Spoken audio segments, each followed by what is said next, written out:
Bom dia a todos. É um grande prazer darmos início à nossa live de hoje, que tem por objetivo refletirmos a respeito dos desafios que nós estamos enfrentando como professores, como professoras, e particularmente da necessidade de pensarmos como ser, então, professor de educação infantil na pandemia. Esta reflexão se faz necessária, tendo em vista o contexto que nós estamos vivendo, e todos os desafios que isso veio apontar para nós. Então, é com uma grande alegria, uma honra, contarmos nesta manhã com a presença da professora Gabriela Tebet, professora doutora, que generosamente veio, então, refletir conosco a respeito destas nossas inquietações.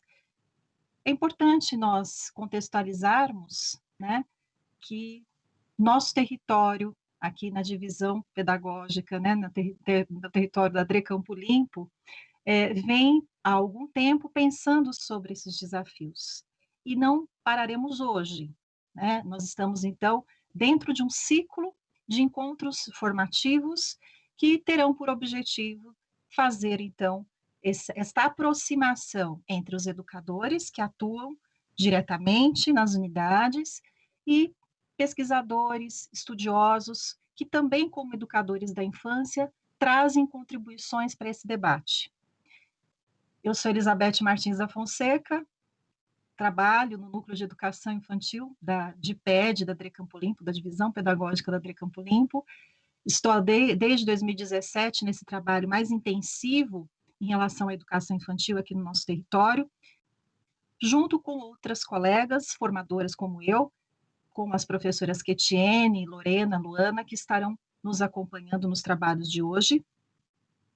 E é importante também destacarmos que a ideia que trazemos em relação a uma conversa sobre educação é no sentido de pensarmos que educar é muito mais que transmitir informações, ou mesmo pensar em termos de uma escala geral. Educar é algo muito mais sensível na perspectiva da gente pensar o estabelecimento de sentidos.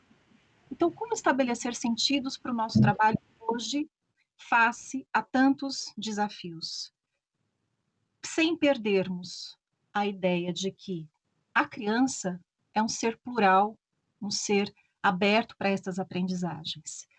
Apenas no sentido de contextualizar a concepção de criança que acreditamos, selecionamos a contribuição do professor Severino Antônio e da Kátia Tavares no seu livro Uma Pedagogia Poética para as Crianças, quando os mesmos afirmam que cada criança é feita da matéria do mundo, da circulação da vida, das circunstâncias históricas e sociais, mas ao mesmo tempo movida por desejos e sentidos que descobre ou atribui à vida. Então é nesta concepção de tudo o que uma pandemia traz, dos medos, das inquietações, dos desafios, o que é possível fazermos para tornar para estas crianças, para os bebês, para suas famílias, este contexto, esta história possível naquilo que estas crianças têm direito à infância e aos seus sonhos. Como qualificar o nosso trabalho cotidiano todas as vezes que nos aproximamos das famílias, para que então possamos também nos aproximar dos bebês e das crianças. Qual a qualidade do diálogo que nós queremos estabelecer? Então, a ideia é de que todo o nosso processo humano, esse sentimento muitas vezes de insegurança que nós vivemos, ele é também compartilhado. Estamos separados, mas não estamos sozinhos. Então, a nossa intenção com esse ciclo de encontros formativos é exatamente o de aproximarmos para estabelecermos novos sentidos face a esses desafios.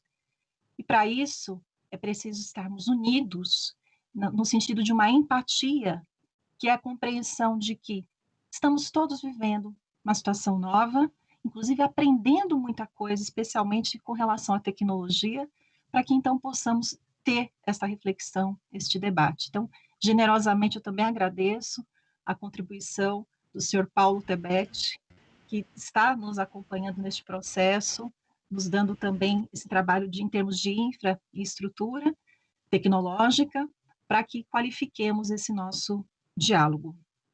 Então, é com muito prazer que eu venho dizer que esta manhã foi pensada com carinho, que todas as unidades aqui da nossa região de Campo Limpo, que envolvem 120 unidades diretas, 250 unidades parceiras, além dos convidados que estão, neste momento, dispostos a pensarmos juntos caminhos, alternativas, para além dos desafios e das limitações, porque são inúmeras as limitações, mas é preciso pensar horizontes, perspectivas, possibilidades, para que então nos sintamos ainda mais fortalecidos, entendendo que ninguém aqui está sozinho, tá bom? Quero deixar um grande abraço desde já a todos vocês, um agradecimento pela audiência, por essa tão calorosa participação que Campo Limpo sempre tem em todos os eventos que nós organizamos e que não está sendo diferente hoje. Então, meu muito obrigada desde já, e o meu muito obrigada também para a Gabriela Tebet, que será apresentada por nós, pela nossa formadora Ketiene, que tem um percurso em relação ao trabalho que já desenvolveu com a professora. Então, uma ótima manhã a todos, um bom trabalho.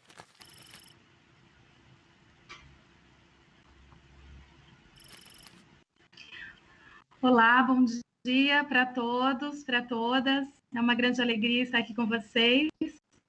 Obrigada, Beth. Obrigada, Gabriela, por ter aceitado o nosso convite. Eu sou a Ketiene, sou professora de bebês da rede municipal, atualmente formadora na divisão pedagógica da educação infantil, da DRE Campo Limpo. Quero apresentar para vocês a Gabriela Tebet.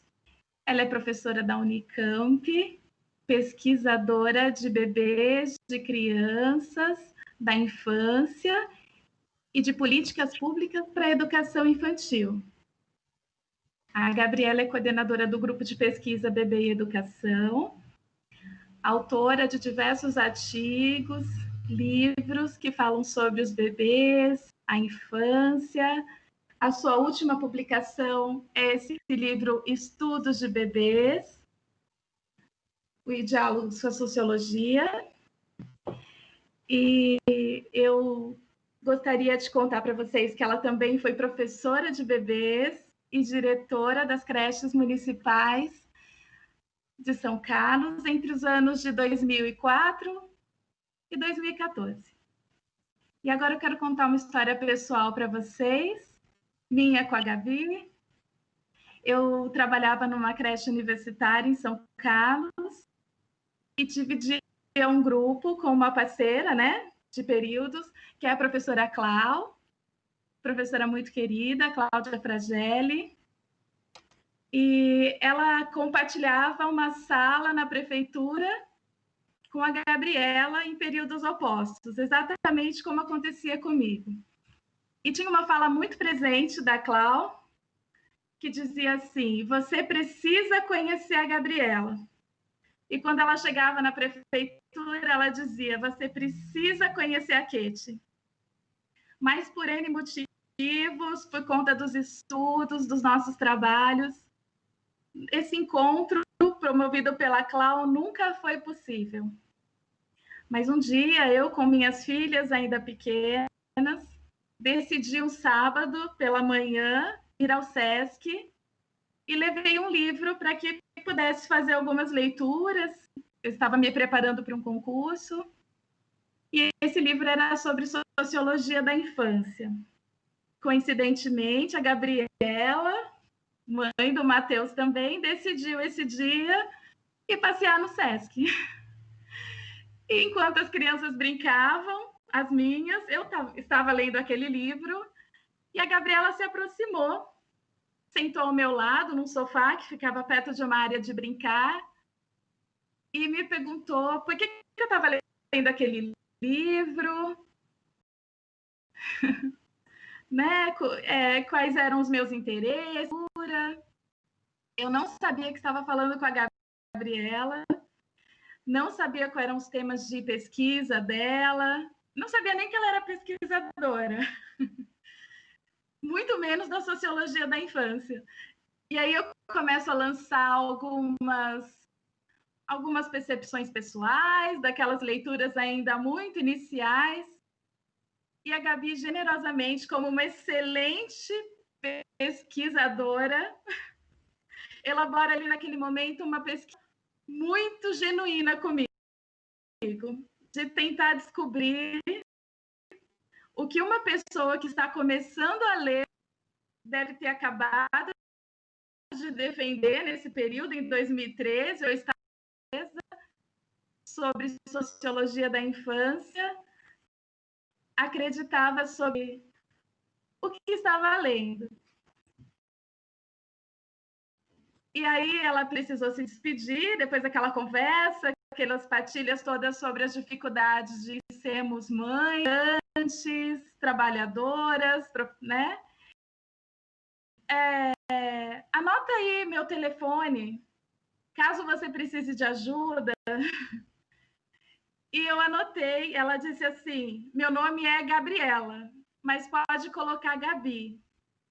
E aí eu fui para casa com aquela dúvida enorme, eu não sabia ao certo se era a mesma Gabriela, até a hora que eu descobri que sim. A vida nos proporcionou novos encontros, eu nunca mais apaguei aquele telefone, e toda vez que eu abro esse livro, eu dou um sorriso imenso, porque desde lá já foram tantas trocas, tantas partilhas, e eu separei essa história com muito carinho para contar para vocês sobre a importância que nós temos sobre a formação umas das outras. Então, Gabriel, eu quero te agradecer por esses anos de amizade, de abraços, de histórias, de desafios, e dizer para você que fico muito feliz de você ter aceitado esse convite para conversar com esse território onde eu sou professora e tenho tanto orgulho de fazer parte. Muito obrigada. Muito obrigada, Kate. Eu que agradeço a você, a toda a equipe da Dre Campo Limpo, né, a todo o serviço de apoio que a gente está tendo de tecnologia para que a gente possa estar ao vivo.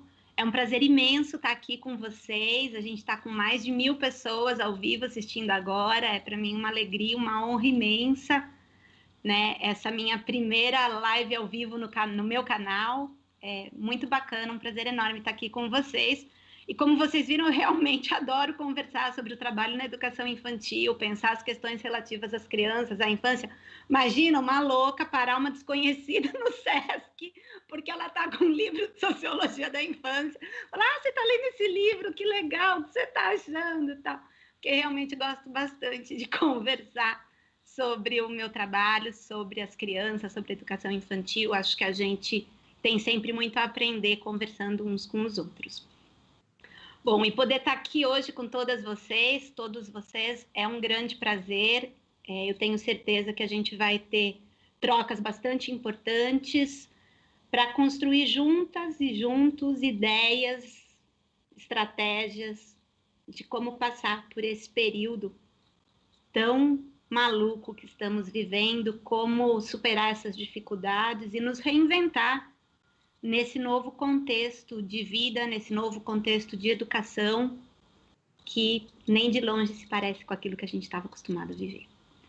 Né? Tudo que a gente construiu até aqui parece que posto à prova, questionado, e a gente tendo que se perguntar o que vai ser possível daqui para frente. E o que é possível hoje e o que vai ser possível em outros momentos. Então, é um prazer muito grande ter essa oportunidade de estar com tanta gente que está no dia a dia da educação infantil, com as crianças, com as famílias, com as dificuldades do cotidiano, e poder trocar ideias com vocês é, de fato, muito, muito importante para mim. Agradeço a presença de todas e todos vocês, agradeço pelo engajamento das coordenadoras dos SEIs, das DIPEDs, por terem organizado e articulado com as suas equipes para que a gente pudesse estar aí construindo juntas algumas ideias. Muito obrigada. A partir das perguntas trazidas que vocês encaminharam para a nossa enquete, nós vamos agora contar com a participação da Gabriela Tebet E eu vou encaminhar uma que vocês, na verdade, mais de uma, que tinha por foco o trabalho envolvendo a família, né? Especialmente a relação familiar nesse nosso desafio. Então, Gabriela, como lidar com a cobrança das famílias? Vou emendar mais algumas nesse mesmo tema. Como garantir que as propostas pedagógicas elas não escolarizem o ambiente familiar, principalmente não caracterizando esse momento de ensino à distância para bebês e crianças? Como que você pensa isso? Como que você nos ajuda a refletir um pouquinho sobre essas questões? Obrigada, Beth. Muito obrigada pela pergunta. De fato, são questões importantes da gente pensar. A gente já tinha, né, uma relação com as famílias no contexto das creches, das pré-escolas, um conjunto de cobranças que sempre fizeram parte do nosso cotidiano. E nesse contexto, essas cobranças são de outras naturezas.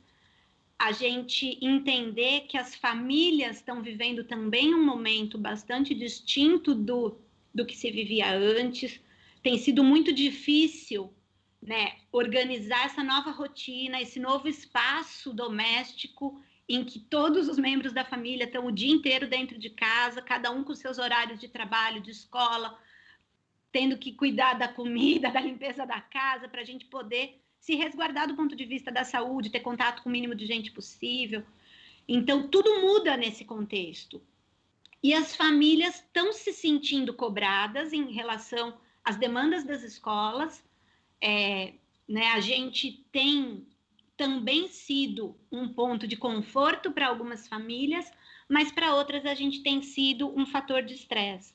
Então, é importante a gente ter dimensão de como vivemos situações muito diferentes e cada família, cada contexto está sendo impactado pela pandemia de um jeito muito singular.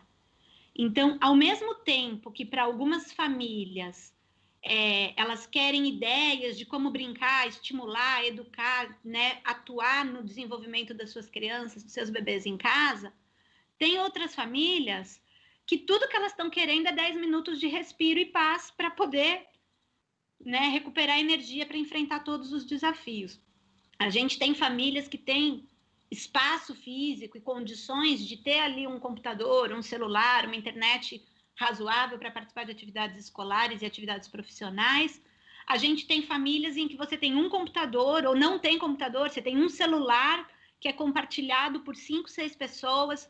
Então, é muito complicado e a gente precisa entender e dialogar com as famílias nesse momento para saber quem são as crianças com as quais a gente trabalha, quem são essas famílias, como é que está a vida dessas famílias nesse período, para que a gente não enche as famílias de atividade e de cobranças, de registro, de comprovação de que fez, porque a gente está preso em questões burocráticas, em preocupações burocráticas, de garantir dia letivo, de comprovar dia letivo, de ter que comprovar atividade feita. Gente, a gente já vive um estresse enorme de ter que conviver com esse vírus, de ter que se cuidar, se proteger, proteger a nossa saúde. Não tem o menor cabimento a gente ainda ter que se preocupar com dia letivo, com garantir atividade para criança de menos de 6 anos de idade. Porque o objetivo da educação infantil não é transmissão de conteúdo. Não tem lista de conteúdo obrigatório na educação infantil. Então, não tem por que a gente achar que é fundamental ter tantas horas de atividade na frente do computador. Isso, inclusive, contraria todas as orientações de saúde, né, para as crianças, para os bebês. Enfim, acho que a gente precisa estar atento a isso. E com relação à ideia de uma escolarização das famílias, a EAD dos bebês, a gente precisa lembrar, né, que a família é um contexto de educação por si mesma. Assim como as brincadeiras entre os pares, né, quando era possível, na sociologia da infância, a gente tem vários autores que vão falar das interações entre as crianças e do grupo de pares como um espaço de socialização e de educação. Então, as crianças aprendem com seus irmãos, com seus primos, com seus amigos, com seus vizinhos, aprendem com seus pais, com suas mães, aprendem explorando o espaço, aprendem explorando o seu corpo, aprendem descobrindo esse mundo, essa cultura, essa rotina, os valores de onde a gente vive. Então, a gente precisa reconhecer que a família ela é um contexto de educação e que as crianças vão se desenvolver e vão aprender a partir daquilo que a gente oferece. Eu não preciso necessariamente me preocupar se eu vou fazer a leitura da história que a escola sugeriu. Eu posso contar para os meus filhos uma história da minha família, da minha infância, dos meus antepassados. Eu posso contar uma história que eu adorava ouvir quando eu era criança, né? Meu pai costumava contar para mim a história do gato de botas, eu me lembro até hoje dos detalhes dessa história. Então, por que eu preciso contar uma outra história?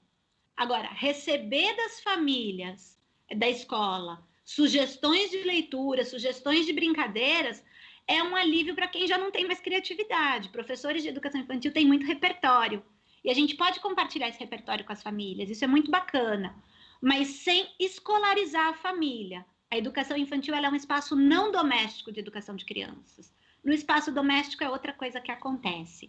As crianças aprendem nas interações e práticas cotidianas. Esse é quase um mantra na educação infantil. E se elas aprendem nas interações e práticas cotidianas, a gente não precisa escolarizar esse cotidiano. Elas estão aprendendo na relação com as suas famílias.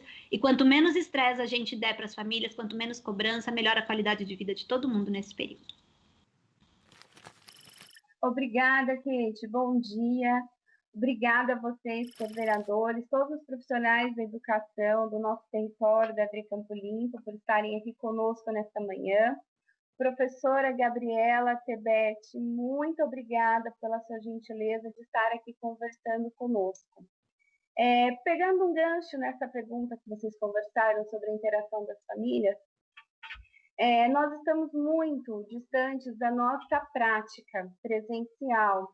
Eu gostaria que você conversasse um pouquinho com os nossos profissionais do nosso território, da DRE Campo Limpo, a respeito dos novos desafios do docente e da necessidade de nos reinventarmos enquanto educadores da infância nesses tempos de pandemia. Obrigada, Luana.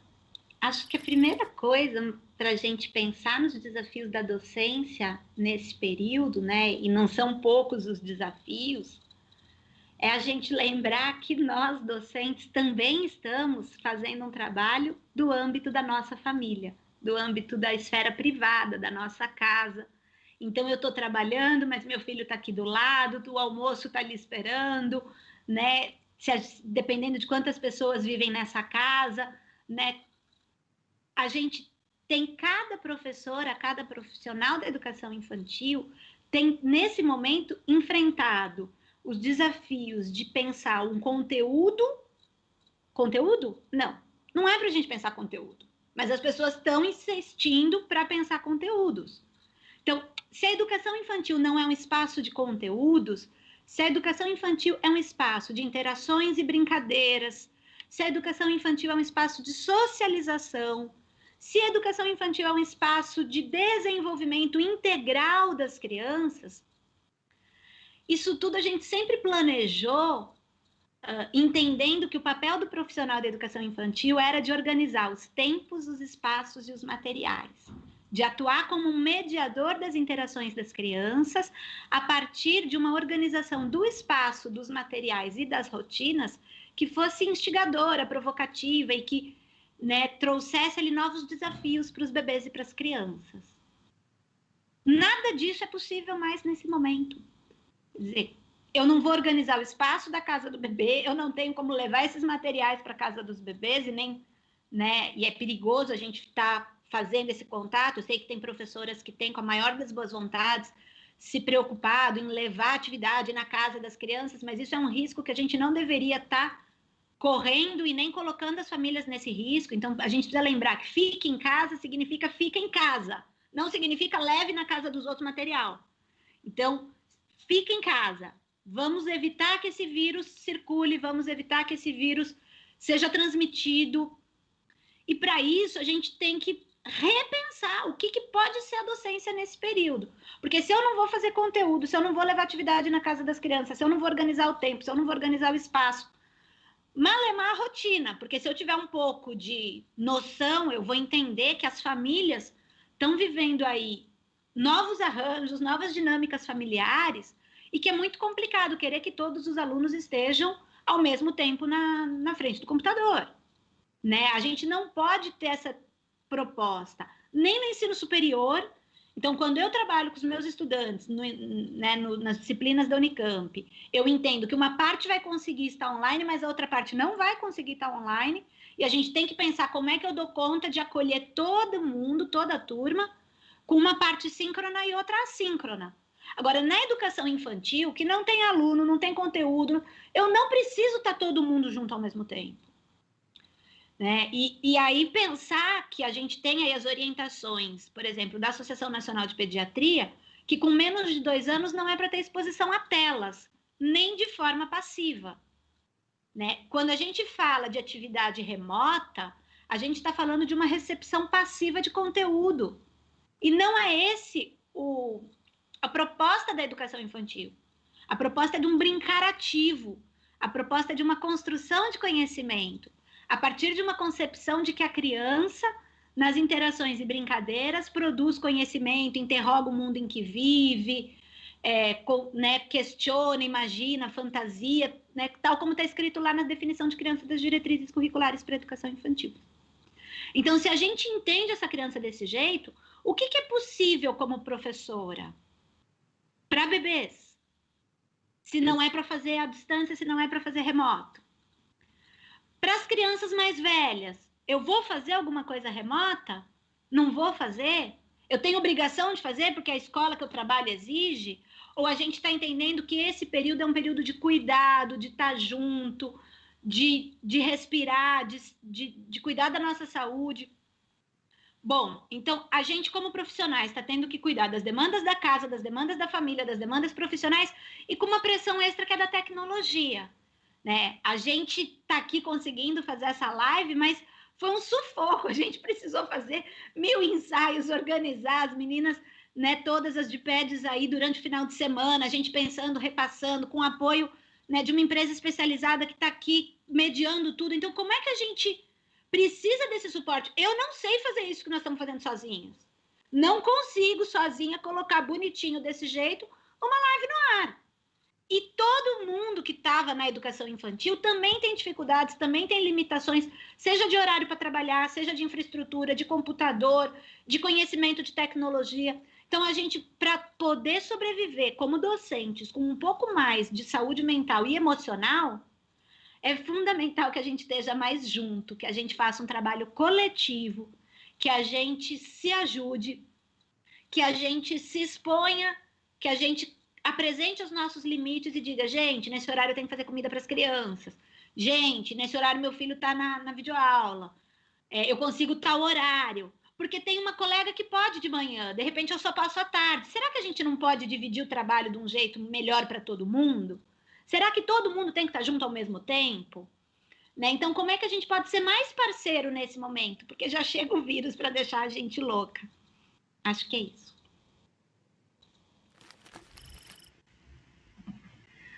Perfeito, Gabi. Muito obrigada por tão boas contribuições.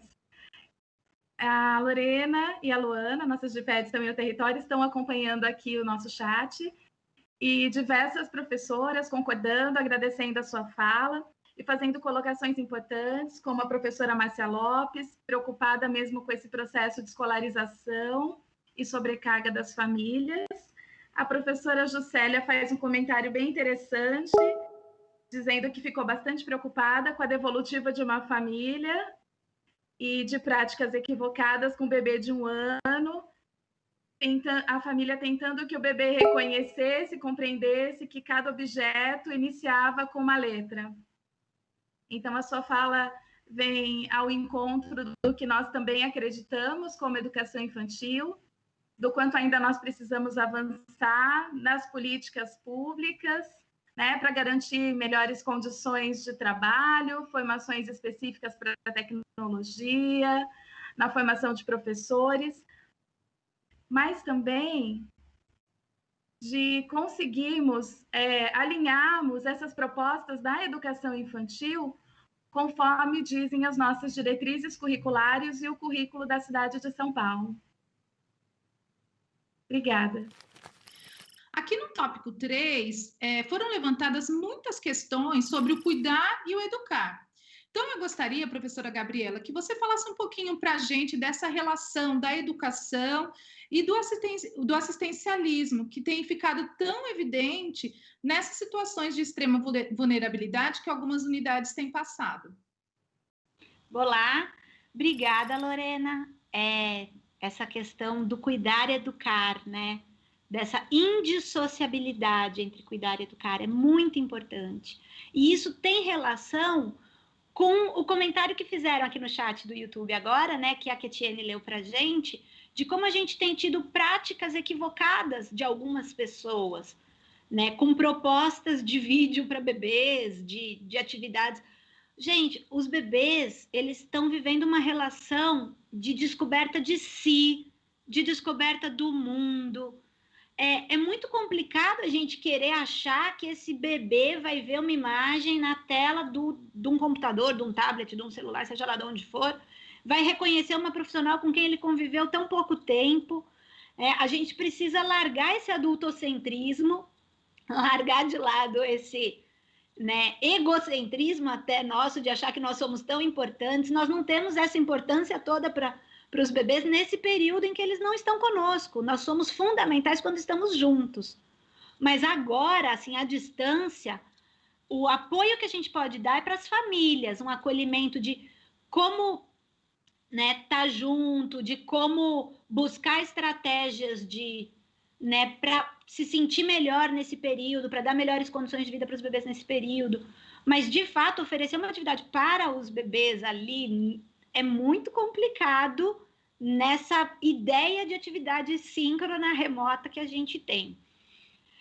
E aí, quando a gente pensa, né, esse modelo de transmissão de conhecimento, de conteúdo que eu produzo e transmito pela internet, ele é um modelo superado no campo da educação, né? A gente teve esse modelo de educação bancária, né, como Paulo Freire costumava dizer, de transmissão de conteúdo, já bastante criticado. E se a gente acredita que a criança constrói conhecimento, constrói saberes, produz cultura, que os bebês constroem o saber a partir da relação de uma forma mais ativa, não dá para achar que agora, por causa da pandemia, eles vão ficar só recebendo e consumindo, né? Não é esse o modelo de educação que a gente acredita e que tem sido construído a partir de estudos com bebês, seja no campo da educação, do desenvolvimento, da psicologia, da área de saúde, da motricidade. A gente tem diferentes campos de conhecimento que tem há muitos anos se debruçado sobre os bebês, então é bastante complicado a gente imaginar um processo aí de transmissão, uma via de mão única. Também acho muito importante, e talvez isso precise ser aí, né, uma provocação para outros estudos em outros momentos, mas a gente vai precisar se aprofundar no debate sobre o que significa assistência quando a gente fala da assistência à educação, né? A gente tem um preconceito muito grande que é resultado de uma história da educação infantil em que o assistencialismo se configurou como uma política de submissão da população pobre, de uma educação para submissão.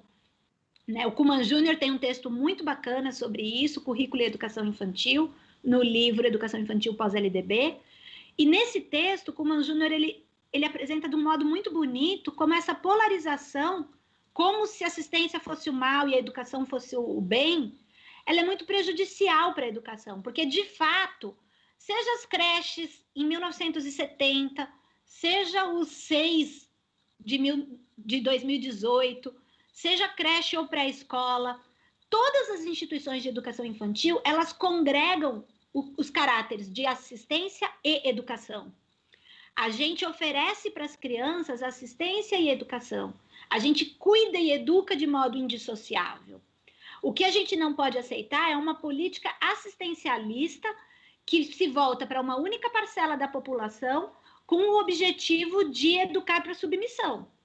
Então, acho que essas questões são diferentes, o que é o assistencialismo e o que é o lugar da assistência e da educação. E, sobretudo, nesse momento que a gente vive, pensar na importância das políticas intersetoriais, o quanto a gente precisa conversar, o campo da educação, as secretarias, né, entidades da educação, com as entidades da área de assistência, da área de saúde, com o conselho tutelar, porque a gente precisa garantir o bem-estar das crianças, né? As crianças são, historicamente, o grupo mais vulnerável, o grupo mais, né, que acaba sendo colonizado pelos interesses dos adultos. Então, é importante a gente estar atento e é importante a gente articular com todos os setores possíveis para garantir o cuidado e a educação de forma integrada, entendendo que a educação não acontece só na creche e não tem só a professora de educação infantil como instigador desse processo, né? Então, a educação acontece em todos os espaços e todas as pessoas que fazem parte do cotidiano das crianças e dos bebês estão contribuindo para a sua educação, seja de modo mais direto ou indireto. Professora Gabriela, no tópico 4, nós vamos falar um pouquinho sobre o currículo da cidade. O currículo da cidade, Educação Infantil do município de São Paulo, ele destaca duas questões importantes, a equidade e a diversidade. As unidades estão estudando, estão trabalhando, levantando dados, mas ainda existe um distanciamento enorme. Não está tudo bem. O direito de algumas crianças está sendo negado. Gostaria que você falasse um pouquinho como que nós podemos tentar, como que nós podemos fazer para que, de fato, esse direito seja garantido e estendido para todas as crianças. Olá, pessoal. Obrigada, Luana. De fato, a gente pensar o currículo, né? Eu trouxe agora o Kuman Júnior para vocês, justamente nessa discussão sobre o currículo. E é interessante pensar como o currículo da cidade de São Paulo ele está construído e articulado a partir dessas noções de equidade e diversidade. Né? O próprio conceito de equidade é um conceito bastante interessante da gente pensar nesse momento, quando tantas questões e discussões estão sendo trazidas, né, para pensar num possível cenário de retorno, para pensar em quando que as crianças vão voltar, se não vão, quantas crianças voltam, quantas vão esperar mais um pouco para voltar. Então, quando a gente pensa nessa ideia de equidade, tem uma diferença entre equidade e igualdade, que até, inclusive, está também bem apresentada no material, no documento da prefeitura.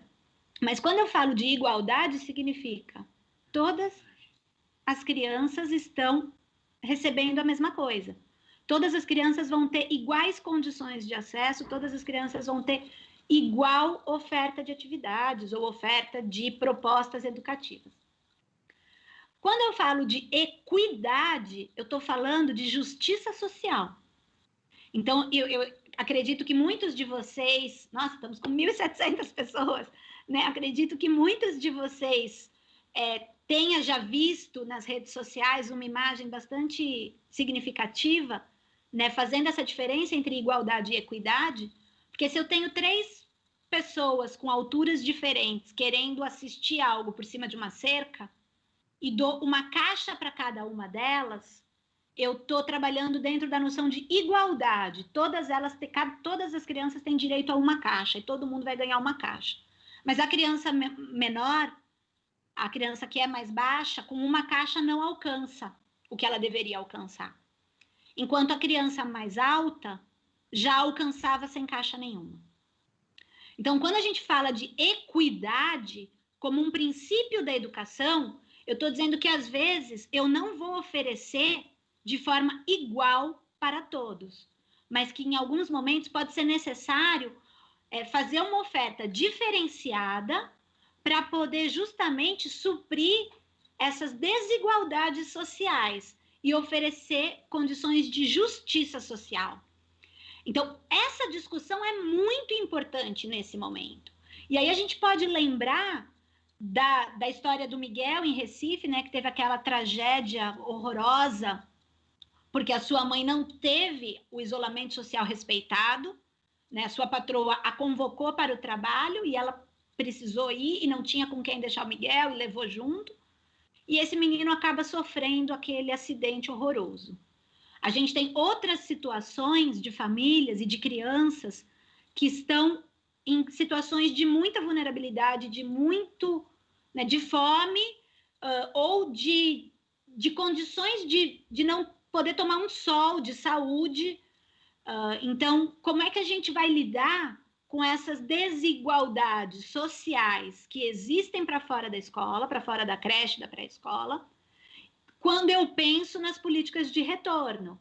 Eu vou dizer que todas têm direito a voltar do mesmo jeito, pelo mesmo tempo, nas mesmas quantidades de dias, ou eu vou pensar que talvez algumas crianças estejam nesse momento precisando mais do que outras, e pensar numa política que considere a equidade como princípio.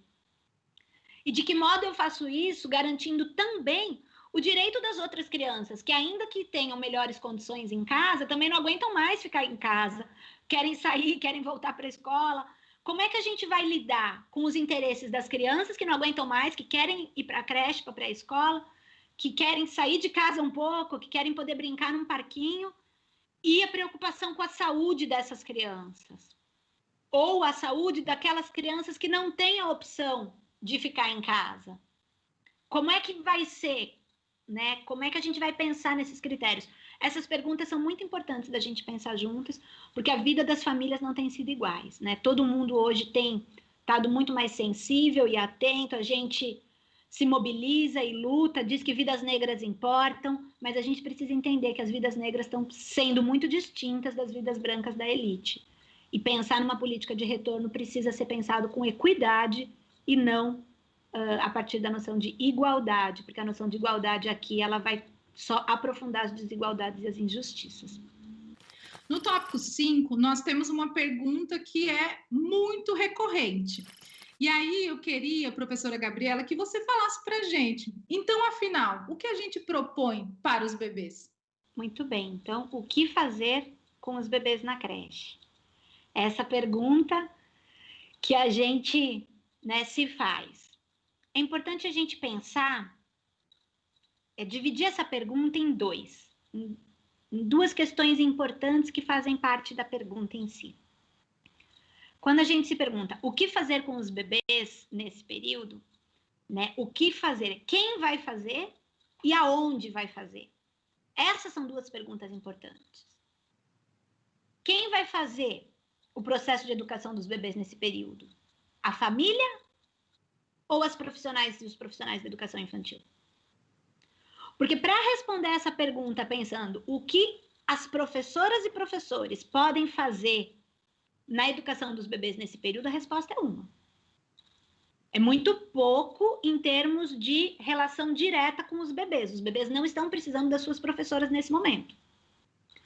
O que as famílias podem fazer na educação dos seus bebês nesse momento é, de fato, olhar para o seu bebê, estar sensível às suas demandas, interagir com eles, conversar, mesmo não falando, né, ainda com as palavras do jeito que a gente está acostumado a falar, os bebês entendem o contexto que eles vivem, entendem os sentimentos que estão nesse espaço, entendem, e não só entendem no sentido de receber, mas eles vão se apropriando, vão construindo as suas hipóteses ali, vão testando, né? Eles são verdadeiros pesquisadores e experimentadores do espaço do mundo onde eles vivem. Então, a gente tinha na chamada desse encontro virtual uma imagem de um pincel de maquiagem passando no pezinho, uma imagem linda que a Ketiene nos cedeu do seu trabalho como professora de educação infantil.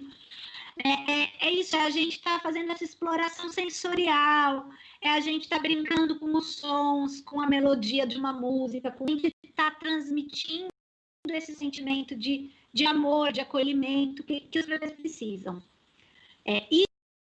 Isso a família pode fazer de um modo muito tranquilo, sem se preocupar com as atividades, os objetivos de aprendizagem que foram enviados, né? Isso não é necessário nesse momento para os bebês. O que nós, como professoras de bebês, podemos fazer pelos bebês? Podemos ajudar as famílias a terem algumas ideias de como promover um ambiente mais rico, de que materiais do cotidiano a gente pode trazer para que esse bebê possa fazer novas explorações, novas experimentações. Então, aquilo tudo que a gente fazia no contexto físico da creche, né, de pensar os materiais do espaço, a gente até pode conversar e partilhar isso com as famílias. Mas eu preciso entender que não existe uma receita, uma regra única. Não dá para eu dizer para todas as famílias: peguem o pincel de maquiagem no banheiro e passem no pé do bebê, porque tem família que tem o pincel de maquiagem e tem família que não tem. Né? Eu não posso dizer para todas as famílias: olha, peguem uma xícara de farinha de trigo ou de tapioca, que é mais legal ainda. Né? Peguem uma farinha de tapioca, misturem com água e deixem os bebês sentirem a textura, porque tem família que está morrendo de fome, não tem tapioca em casa, e se tiver vai comer, não vai misturar com água para o bebê brincar. Né? Então a gente precisa ter essa sensibilidade de, nesse período, estar em contato com as famílias, acolher as famílias, conhecer as famílias e ver o que elas precisam, sem sobrecarregá-las, sem estressá-las, sem nenhum tipo de proposta que seja de desenvolvimento obrigatório, mas sempre lembrando as famílias: eu estou aqui do teu lado, te dando força e apoio. Se você precisar, pode contar comigo. Se você não precisar, viva a sua vida do melhor jeito possível nesse momento, que eu também não estou aqui para atrapalhar. Né? Então, acho que esse é um pouco uma parte da resposta, pensando no que a gente pode fazer hoje. Mas em breve, as unidades de educação infantil vão ser chamadas a voltar. E a gente também precisa pensar em qual vai ser o nosso papel como profissionais da educação nesse retorno. Porque talvez esse retorno aconteça após a pandemia. Mas, ao que tudo indica, a gente vai ser chamada a voltar durante a pandemia. E como é que a gente recebe bebês e crianças pequenas num contexto de educação presencial, em que a interação e a brincadeira é o eixo do currículo, e digo para as crianças: não pode interagir, não pode brincar, vai brincar cada um com o seu brinquedo, não encosta no do amigo, a bolinha que você está brincando não pode escapar para o lado, o amigo não pode encostar nela. Como é que a gente pode manter o nosso isolamento em relação às crianças, que uma está caindo, a outra está escorregando, a outra está chorando, precisa de colo, os bebês precisam de colo. Como é que eu pego um bebê no colo? E os bebês, né? A Alma Gottlieb é uma antropóloga que pesquisa bebês, tem um trabalho bem interessante, ela tem uma fala muito rica, muito bacana, de que a gente não pesquisa muito os bebês porque a gente não gosta de se relacionar com os seus fluidos. E acho que também é um pouco por isso que tem tanto preconceito de trabalhar com os bebês na creche. Mas é isso, os bebês têm mais fluidos do que as crianças mais velhas. Então, você pega um bebê no colo, ele está com o nariz escorrendo, ele suja a sua roupa, ele está chorando, a lágrima pinga no teu ombro, ele tá, né, você pegou ele, de repente a fralda vazou e já suja o outro pedaço da sua roupa. A gente que trabalha no cotidiano da educação infantil sabe o quanto a gente sai suja, né, desses fluidos.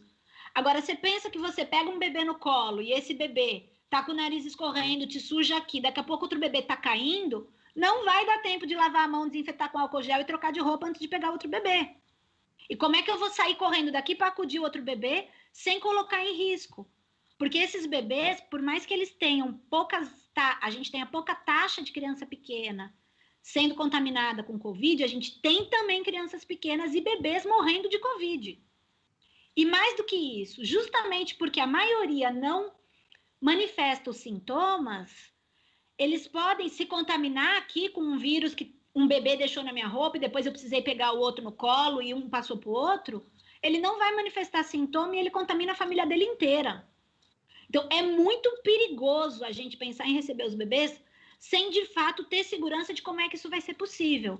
Porque eu não vou receber os bebês para deixar cada um preso, né, a 2 metros de distância um do outro.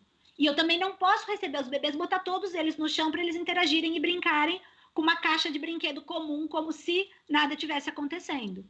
Então, nesse período, o nosso papel como profissionais da educação infantil é lembrar que somos profissionais.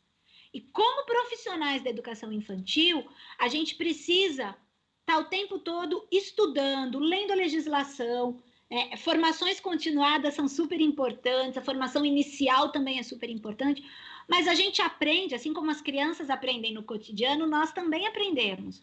Então, participem das formações, estudem, leiam, busquem as informações oficiais nos sites confiáveis, né? A ANPED, o MIEIB, Associação Nacional de Pesquisa em Educação, o MIEIB é o Movimento Interfóruns de Educação Infantil, os fóruns municipais, regionais estaduais de educação infantil também têm produzido materiais, as redes municipais têm produzido materiais, mas é importante a gente lembrar que no Brasil, esse país com tantos municípios, nem todas as redes de educação infantil têm à frente das pastas de educação infantil na Secretaria de Educação profissionais que de fato tenham formação específica em educação infantil ou profissionais que tenham experiência como educação infantil.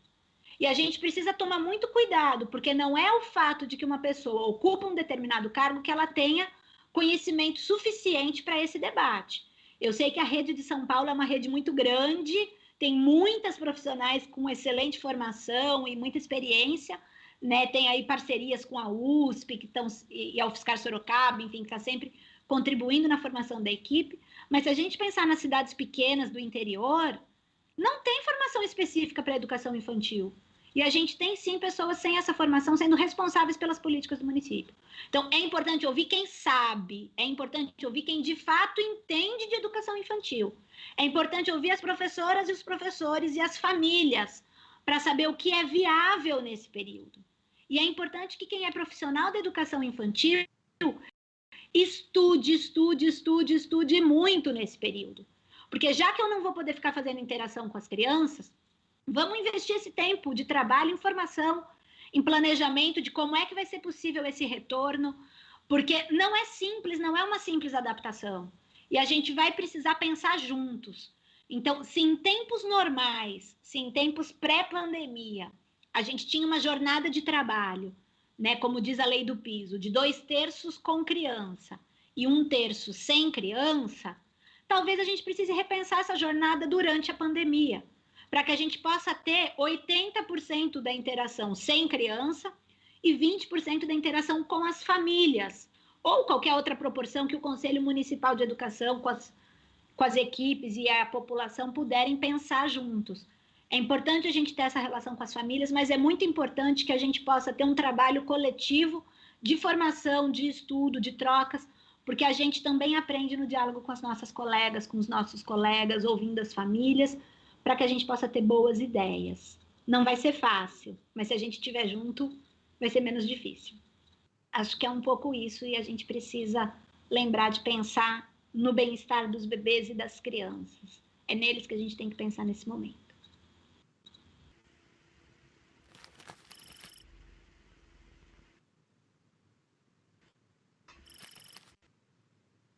Obrigada, Gabi.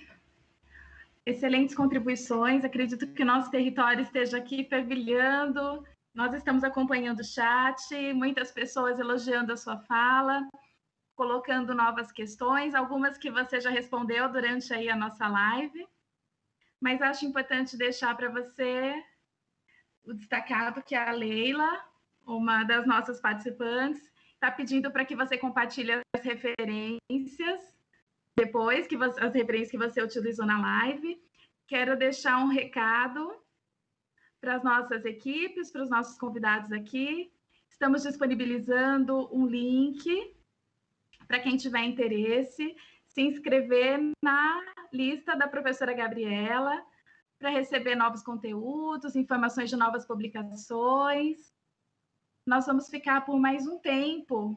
Assim que encerrarmos a live com o chat aberto, para que nós possamos continuarmos conversando com vocês por mais um tempo. Tá bem? Então, agora eu quero iniciar aqui os meus agradecimentos oficiais à Gabriela.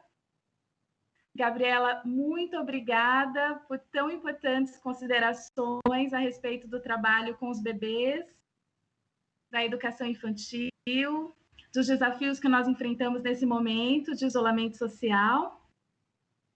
Deixo aqui meus agradecimentos também para as equipes pedagógicas, supervisoras da DRE Campo Limpo, para toda a equipe de PED, ao Paulo, da Macrovídeo, que nos proporcionou toda essa infraestrutura para que essa live acontecesse ao vivo. Quero passar a palavra para você. Acredito que você queira fazer também alguns agradecimentos finais para o território. Obrigada a todos os participantes. E eu volto para encerrar a live. Obrigada, Kate. Obrigada a todas e todos vocês que estão aqui com a gente até agora.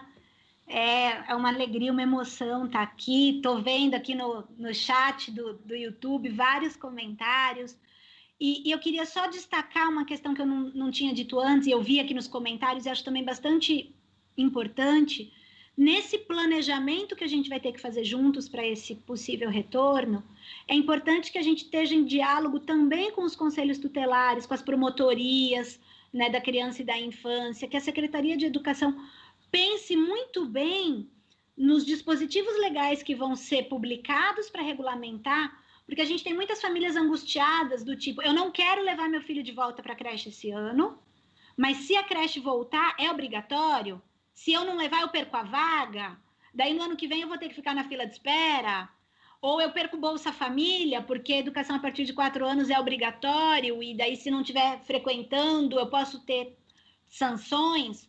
Ou será que o meu ex-marido, ou eventualmente a minha ex-mulher, quando for um homem que tenha guarda, será que o meu ex-companheiro, né, que está querendo implicar comigo, não pode me denunciar para o conselho tutelar se eu não estiver levando minha criança para a escola, porque ele tem direito à educação? Então, as famílias andam muito angustiadas, né, e sentindo essa pressão de que se voltar eu vou ter obrigação de levar.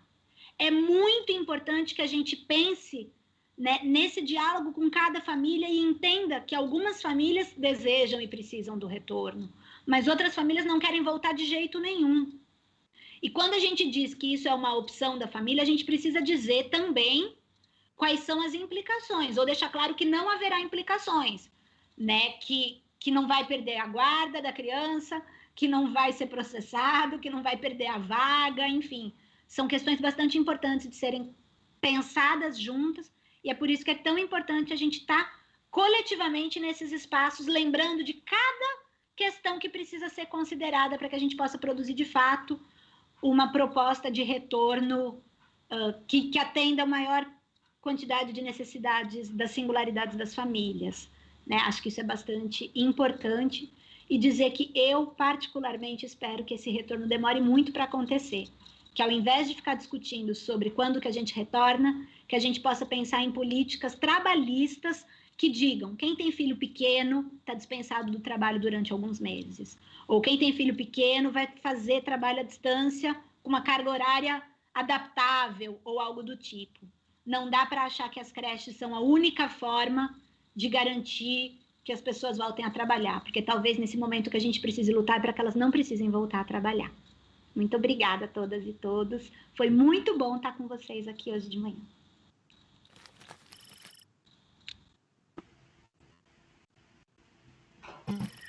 Muito obrigada, Gabi. Vou dando por encerrada a nossa live, agradecendo a presença de todos e todas. Quero ressaltar que a professora Gabriela abriu esse canal para atender as especificidades dessa DRE gigante, que atende inúmeros bebês. Quero agradecer minhas parceiras de trabalho, Beth, Luana, Lorena. Sem vocês, nós não teríamos conseguido. Estou muito contente, Gabi, por ter conseguido trazer você, uma amiga tão próxima, tão querida, que me ensina tanto, que me faz pensar muito sobre a minha prática com os bebês, para conversar com esse território. Obrigada, Gabi, obrigada a todos. Lembrando que nós continuamos mais um tempo com o chat para interagirmos com vocês. Ressalto, mais uma vez, que o link para inscrição na lista da professora Gabriela vai estar disponível no nosso chat.